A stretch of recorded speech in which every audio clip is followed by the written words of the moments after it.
Imaginatu gaur gobean, ohean zeundela, iratxo bat etorri da, eta bere iratxo makilarekin, iratxo makila magikoarekin, paf, eman dizu, eta irakaslea bihurtu zaitu, aztertzailea.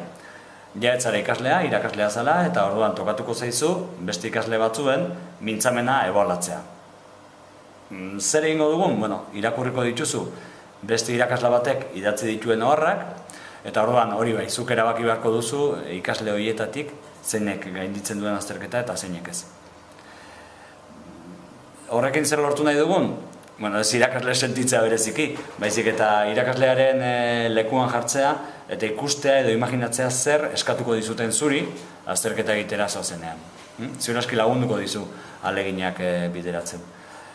Horrekin batera, badakigu zaila dela, baina 5 minutuz hitz egiten egotea neketsua da, eta orduan hobe da, lehenbailehen pentsatzen hastea zeintzu izango diren topatuko dituzun zailtasunak hori ingo dugu pixka bat zerrendatuko ditugu.